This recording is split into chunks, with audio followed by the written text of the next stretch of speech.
Harvester of Sorrow dives deep into a haunting narrative that reveals the darkest side of human nature. An abusive father, Here's Johnny, a family shattered, and a band on the brink of a transformation. That got dark. How did this chilling tale shape one of their most powerful songs? And what secrets lie behind its iconic sound? In the fall of 1987, Metallica began working on their fourth album in their El Cerrito garage, where much of their earlier music had been written. Harvester of Sorrow was one of the first tracks written for the album, and was credited to Hetfield and Ulrich. It perfectly captures the band's state of mind during the Justice era. It's a really dark track for a really dark time. Just 16 months earlier, they had lost Cliff Burton, their longtime friend and bass player, who was a real guiding force for the band. Now they were heading into the studio in 1988 with a new bass player who was still trying to find his feet in the band, and his contribution to the album wouldn't extend much past his writing credits. Tensions were really high. James clashed with their initial producer, Mike Klink, a producer that Lars handpicked, and just 3 weeks into the session, Lars was begging Flemming Rasmussen to come to the studio in LA. The only demo I could find for Harvester of Sorrow was from early 1988. It's in a really finished state.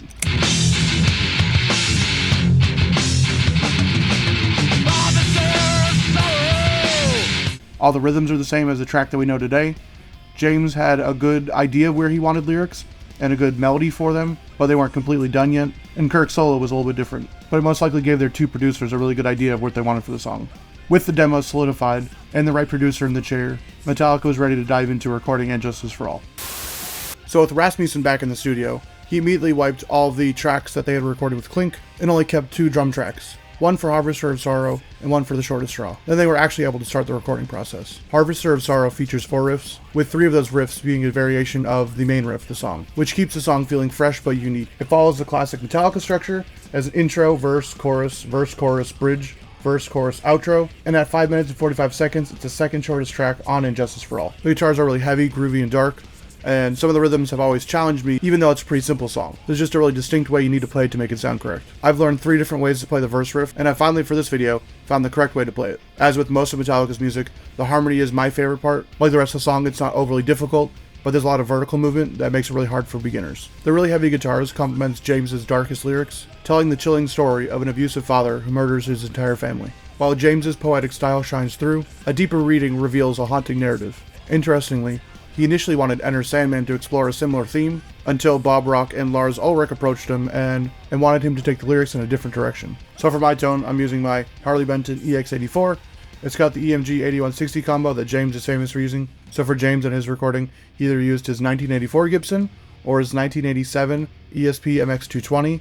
They both had the EMG 8160 combo. They definitely used a Mesa Boogie Mark II C+. I believe that they used Marshall 1960B cabs, which had Celestion G12 T75 speakers. I'm using the same setup, relatively. Here's my settings for my amp. I tried to follow the notes as close as I could. Here's the settings on the front of the amp. I like how Neural DSP has their amps dialed in, so I just kept this part the same, and I tried to match the graphical EQ here. It looks like they used a Boogie power amp on this as well. So Metallica used a Mesa Boogie Mark II C+. I'm using the same thing. I have it on the Metal Up Your preset, and I just did some tweaking to follow the notes that Flemming has provided for everybody, which is really awesome because it helps you get to the Metallica tone faster. I know everyone hates this tone. I know a lot of people don't like it. It's not proper, it's not correct, but I think it's unique enough that it doesn't really matter. So I'm going to use this IR. It's a G12 T75, and then I'm going to just stick with the Mesa mic'd up right here. They'd add some real beef to the sound, which this album tone needs.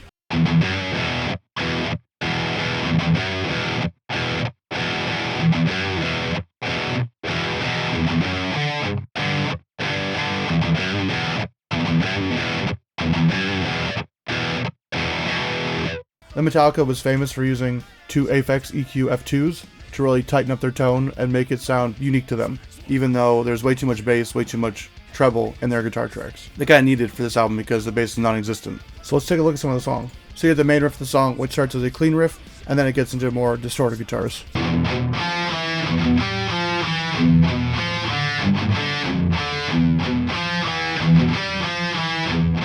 So the verse riff. I've played it 3 different ways my entire life. As a teenager, I played it like this. I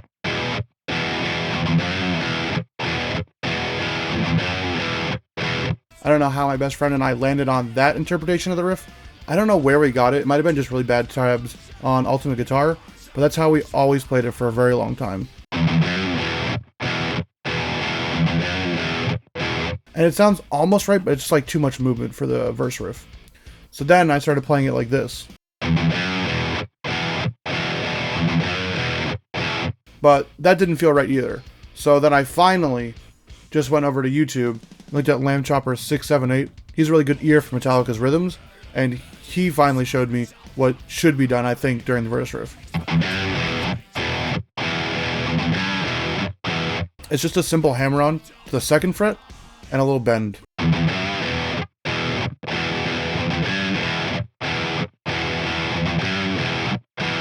I think that's finally the way you're supposed to play it. I've been playing it wrong for so many years. I'm so glad I finally learned how to play it the correct way. So this is definitely one of the trickiest parts of the song, the harmony.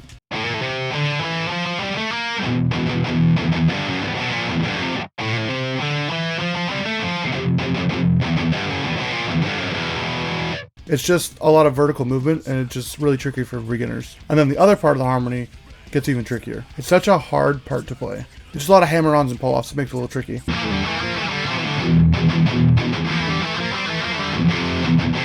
It's such a tricky part, but it's so cool once you nail it. The recording process for the whole album took around 3 months, resulting in one of Metallica's most heavy and dynamic pieces.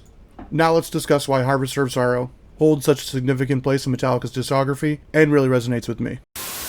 Harvester of Sorrow was first performed live on May 23rd, 1988, and the song was officially released with The Rest of And Justice for All on August 25th, 1988. And it was the debut single for the album, which released just 3 days later. Lars liked to joke that this was the first single for the album because it wasn't 14 minutes long, and because they didn't have 39 time signature changes in it. Ultimately, the song has been performed 822 times live, and as a part of the album, it's been certified platinum 8 times. The Harvester of Sorrow single charted in the UK, Spain, and Australia, and the song was also featured in a lot of memorable live performances, including Live Shit Binge and Purge, The Big Four live in Bulgaria, and my personal favorite, the Monsters of Rock performance in Moscow, Russia. Harvester of Sorrow ranks as my 3rd favorite Metallica song. It's really heavy, groovy, and it showcases some of James's best rhythms and his darkest lyrics. I think the guitar work is incredible and really unique, and it has some of their most iconic riffs. The song feels like a proto-Black Album track. It's centered around one riff, which is a writing technique that they would employ a lot in the Black Album. And like a lot of my favorite Metallica tracks, it has a really good harmony. It's a dark and groovy song that holds a special place in my heart. It was among the first songs that I learned to play with my teenage band, even though I definitely couldn't play all the riffs back then. We definitely attempted it a lot. While some people might find it a song that just plods along, that's what kind of makes it special to me. I really like the repetition of the riffs, because they are really infectious and memorable. They're one of the few bands that I can listen to that have really lengthy songs, but not bore me halfway through. Though it's not one of the most popular Metallica tracks, it's a solid song with some memorable moments, and I think it's a must listen to if you like Metallica.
So if you enjoyed this video, I want you to check this one out right here. I looked at another track from And Justice for All, The Short of the Straw. I broke down the history of the song, looked at the recording process, and did a cover of the song. So if you enjoyed this video, I think you might enjoy that one a lot. If you made it this far, thank you for watching. I'll see you in the next video. Peace.